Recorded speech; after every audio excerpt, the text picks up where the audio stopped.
정인이 양모 편지 공개한 유튜버. 자, 먼저요. 전 국민을 분노케 한 정인양 사건. 검찰은 정인양을 학대해 숨지게 한 혐의로 양모에게 사형을 구형했고요. 이번 주 1심 선고가 예정돼 있습니다. 먼저 이전 재판 때 모습부터 보고 오겠습니다.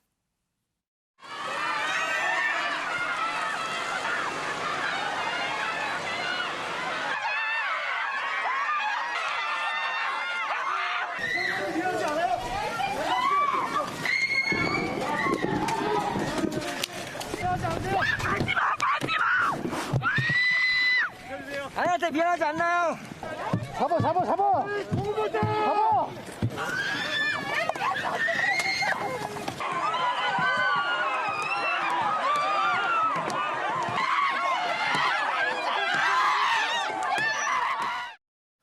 그런데요, 앞서 키워드에서 보신 것처럼 양모가 이 남편에게 쓴 편지가 공개가 돼서 논란이 일고 있습니다. 김은미 기자, 네. 이 편지가 어떻게 공개가 된 거예요? 네, 이 한 유튜버가 지난 7일 자신의 방송에서 이 고 정인양의 양모가 쓴 편지를 직접 공개하고 나섰습니다. 네. 이 영상의 제목이 이민가 하트와 웃음 표시 점점점 저 감옥 가나요인데요. 이 유튜버 고 정인양의 양모, 이 양부가 살던 집 앞에서 시위를 하고 있었다라고 합니다. 그런데 이 우체부가 이 양모 양부 집으로 들어가길래 설마 이 양모한테 편지가 오겠나라고 생각을 했었는데 편지가 왔다라고 얘기를 하면서 봉투 겉에 웃음 표시 그리고 하트 표시가 적힌 걸 보고 손이 떨렸다라고 이 편지를 처음 손에 쥐게 됐을 때 그때의 상황을 그렇게 전했습니다. 네. 그러면서 이렇게 얘기를 했는데요. 뭐라고 얘기했는지 한번 들어보고 오시죠. 겉에 있는 편지 내용을 봤을 때 측면으로 찢어주세요. 웃음 표시. 그 다음에 앞에는 수고하세요 하면서 하트 그려져 있고. 진짜 그걸 보는 순간 손이 이렇게 덜덜덜덜 떨렸다니까요. 주소도 알고 나중에 어떤 법적 처벌도 내가 다 받을 테지만 결론적으로 정인이를 위해서라면 정말 하느님이 저한테 기회를 주신 것 같아요. 부부를 사형에 처할 수 있게끔 우리 하늘이 나를 도왔다. 안 이렇게 찾아다니면서 장애 사형 구형당한 범죄자의 편지 봉투를 발견하게 해주신 우리 주님께 감사드립니다. 경찰에 신고했지? 나 안 잡아간다. 한 2달 후에 잡아가겠지. 내가 편지 내용을 공개한다면. 네, 지금 영상을 보시면 이 유튜버 이렇게 얘기를 합니다. 나중에 법적 처벌도 받겠지만 정인이를 왜 내가 다 감수하겠다라고 얘기를 하고 경찰이 뭐 한두 달 뒤에 나 잡아갈 거 나도 예상하고 있다라는 이런 얘기도 하고요. 하나님이 이 부부를 사형에 처할 수 있게 나를 도왔다라고까지도 얘기를 합니다. 근데 이런 발언들을 봤을 때 자신이 이 편지를 취득한 게 불법이고 자신이 한 행위가 옳지 않다는 사실을 이 유튜버 본인도 알고 이걸 한 것으로 보입니다. 근데 실제로 이 유튜버의 얘기처럼 원래 이 유튜버가 편지를 중간에서 가지고 오지 않았더라면 편지를 받았어야 할 사람, 그러니까 이 고 정인이의 양부 그리고 시부모들은 이 편지를 공개한 유튜버를 실제로 고소하기에 나섰는데요. 근데 이 유튜버 자신이 고소당한 거에 대해서 이렇게 얘기를 했습니다. 내가 잘못된 일이고 하면 안 되는 일인 걸 나도 알고 있다. 하지만 이건 공익적인 차원에서 공개를 한 거다라고 얘기를 했습니다. 그러면서 벌은 받겠지만 부끄러움도 후회도 없다라고 얘기를 했습니다. 김은미 기자, 그러면 저 편지를 이 유튜버가 그냥 들고 온 거예요? 그러니까 지금 이 유튜버의 얘기를 보면은 그런 걸로 보입니다. 집 앞에서 자체 시위를 하고 있다가 우체부가 편지를 두고 가는 걸 보고 중간에 편지를 그냥 들고 온 거죠. 윤지영 기자, 조금 전에 유튜버 영상 봤는데 마지막에 이런 얘기를 했어요. 나 경찰에 2달 뒤에 잡혀가겠지. 내가 편지 내용을 공개한다면. 편지 내용 공개가 됐죠? 네. 내용이 어떤가요? 네, 이 내용 사랑하는 우리 남편이라는 말로 내용을 시작됩니다. 이 편지 속에서는 이 양모는 자신의 친딸에 대한 영어 교육을 상당 부분 당부를 했는데요. 영상이나 책을 한국어로만 보여주는 것보다 꾸준히 영어를 보고 들려주는 게 중요하다라는 등의 내용이 적혀 있었습니다. 그런데 이렇게 영어 교육을 강조한 이유 보니까 진짜 이민을 가게 될지도 모르고 라고 적었는데요. 이민을 염두에 둔 겁니다. 이 현재 양모의 경우에는 사형을 구형받았고 양부는 징역 7년 6월을 구형받은 상황인데 그런데도 불구하고 정작 이 본인들은 이민을 생각하고 있는 거죠. 또 구치소 생활에 대한 언급도 다수 나오는데요. 이 부분이 인상적입니다. 주식 정리를 잘했다라면서 어젯밤에 주식이 전체적으로 떨어졌다는 뉴스가 나왔는데 라면서 웃음 표시를 하기도 하고요. 또 이제 샤워실에 가지 않고 방에서 샤워를 한다는 내용, 오늘 라이브로 야구를 봤다는 내용 등등 이 구치소를 언급하는 구치소 생활을 언급하는 모습에서도 역시 사형을 구형받은 사람이라고는 볼 수 없는 굉장히 반성이 없고 태연한 태도를 일관하고 있습니다. 이 정인이에 대한 내용은 단 한 부분만 담겼는데 그마저도 정인이가 아니라 반려견과 관련된 내용이었는데요. 강아지를 찾게 될까 걱정했다라면서 그러면 입양 가족들이나 정인이 생각도 나게 될 테고 라면서 새로운 강아지로 정인이도 잊을 수 있겠다라는 등의 내용이 담겨 있었습니다. 이 공개된 내용만 보면 참회를 한다거나 사죄를 한다거나 이런 부분들은 전혀 읽을 수가 없군요. 네, 맞습니다. 자, 이동석 기자. 이 편지 공개한 유튜버요. 지금 양부가 다니는 뭐 교회도 찾아갔다 이런 얘기도 들려요?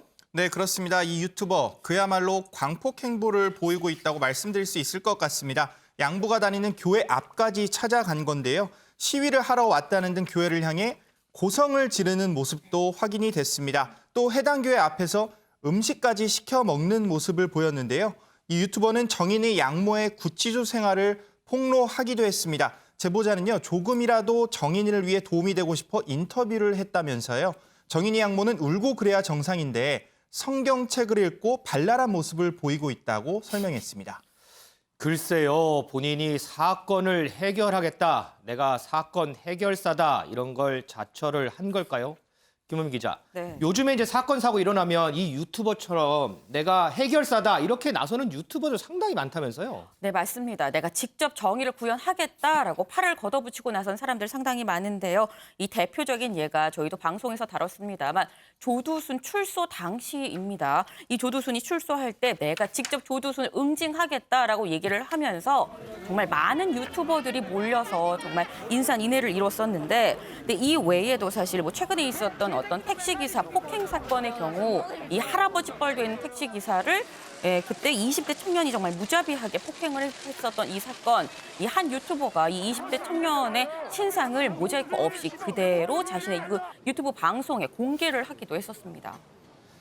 윤여걸 대표님, 네. 물론 뭐 전 국민적으로 공분을 산 사건이긴 합니다. 그런데 뭐 이렇게 편지를 절도해서 이렇게 공개하고 사건 현장마다 내가 해결사가 되겠다 이렇게 자처하는 유튜버들이 많아지고 이런 부분들 어떻게 보세요? 뭔가 잘못된 거죠. 응징은 공권력 해야죠. 지금 정인이 양모, 양부가 지금 재판을 받고 있잖아요. 그렇죠. 뭐 1심에서 뭐 사형 구형됐고 네네. 또 남편도 뭐 한 6, 7년 받았어요. 그래서 아마 1심에서 좀 있으면 선고가 있거든요. 그래서 공권력에 의해서 재판을 받는 와중에 개인이 저렇게 응징한다고 저런 거는 사실 사적인 어떻게 보면 응징은 있을 수 없는 얘기죠. 더구나 저 유튜버가 하는 게 그거잖아요. 저런 충격적인 거를 터뜨리면은 조회수가 많이 늘어나니까 그렇죠, 네. 회원수 늘리고 매출도 높이고 인지도를 높이려는 그런 그 속셈이 숨어 있는 거 아니냐 뭐 이런 생각이 드는데 저런 건 옳지 못하죠. 과거에 왜 조두순 출소할 때도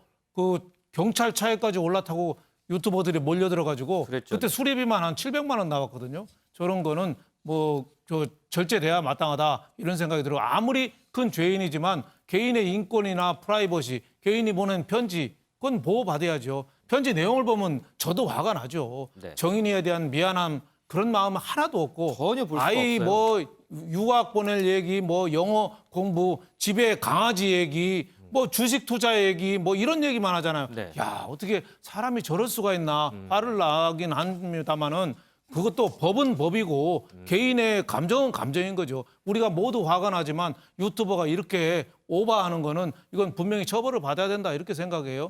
보통 언론기관에서 법을 위배해서 재판을 받으면 판사가 고민을 합니다. 국민의 알 권리, 알렸을 때 그 이익, 공익과 네. 그 법률의 위반 정도를 따져서 처벌을 조금 낮춰주기도 해요. 근데 이 하지만 유튜버도 뭐 공익이라고 하긴 해요. 근데. 하긴 하지만 유튜버는 또 언론이 아니거든요. 저는 이런 게 유튜버들이 좀 저런 게 너무 많으니까 네. 이번에 좀 경종을 좀 울려야 되지 않나 이렇게 싶어요. 자칫하면은 재판에까지 영향을 줄 수 있거든요. 재판은 재판대로 변호사, 검사, 재판장이 그 고민 끝에 결정을 해야 되는 그런 사안이 아닌가 이렇게 생각합니다.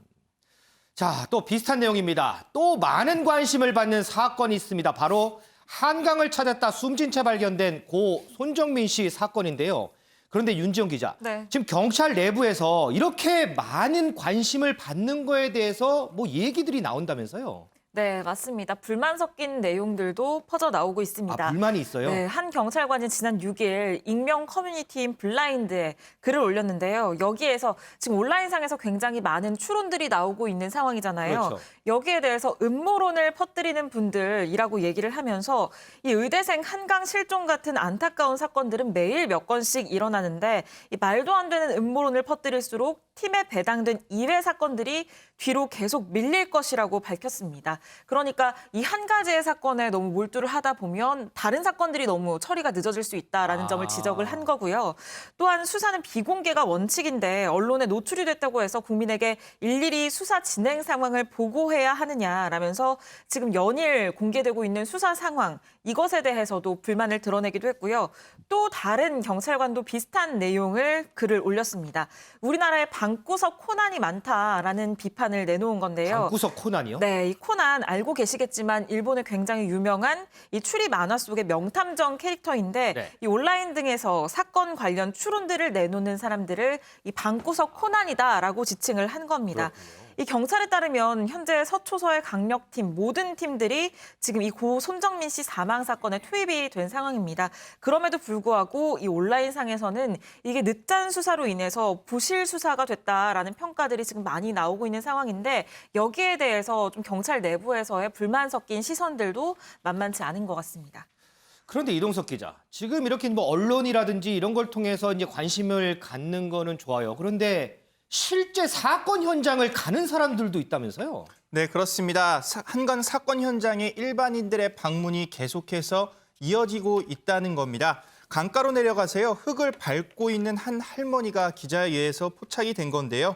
혹시 실종 가족 아니냐? 이런 기자의 질문에요. 이 할머니는 아들 잃은 부부가 너무 안 됐다면서 단서가 될 만한 걸 찾고자 왔다고 심정을 전했습니다. 그러면서요. 드라마 수사반장을 좋아한다면서 사건을 이해하느라 잠을 못 이뤘다고 전했는데요. 현재 반포 한강공원엔 현장 검증이 끝났음에도 중년 부부의 모습이 계속해서 포착이 되고 있습니다. 억울함을 풀어달라는 청와대 국민청원 역시 현재 40만 건을 넘어선 상태인데요. 현장에선 민간 수색팀이 자원봉사를 통해 수색 현장을 계속해서 찾고 있는 상황입니다.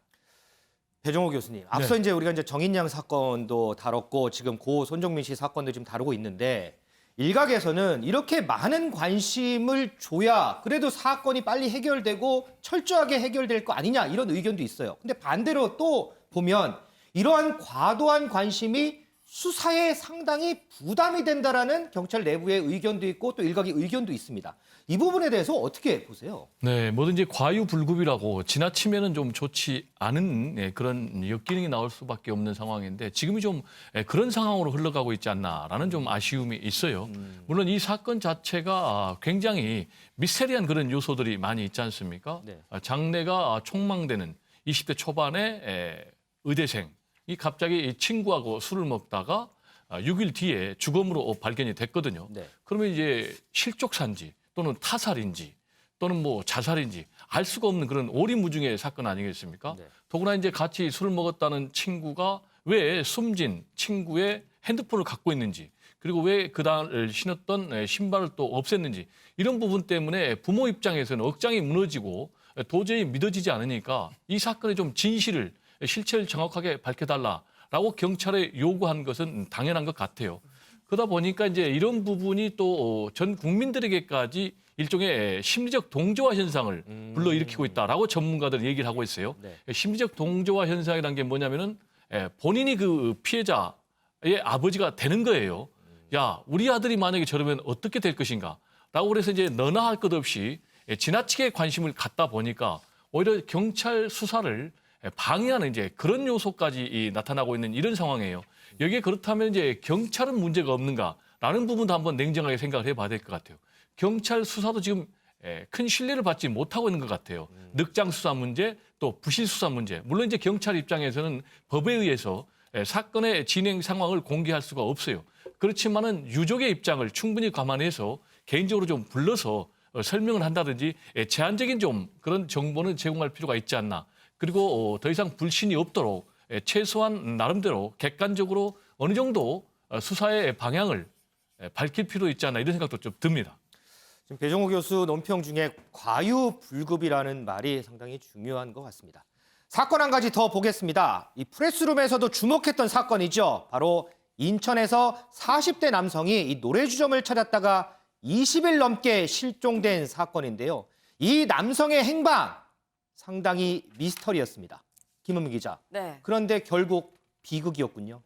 네, 이 경찰이 오늘 오전 이 실종된 40대 남성이 찾았던 노래방의 사장을 피의자로 체포했습니다.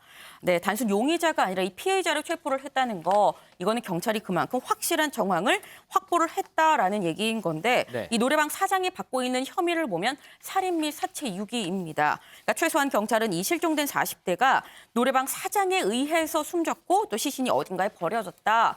라는 이런 결론을 내렸다는 얘기인 건데요.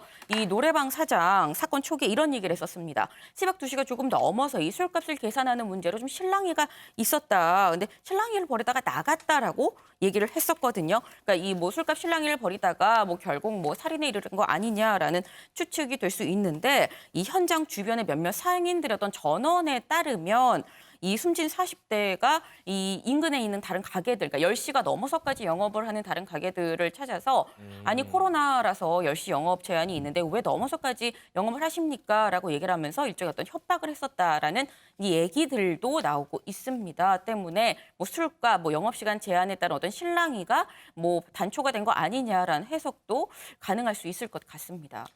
결국에는 실종 사건이 아니라 이 노래방 점주에 의한 살인 사건이 돼 버렸군요.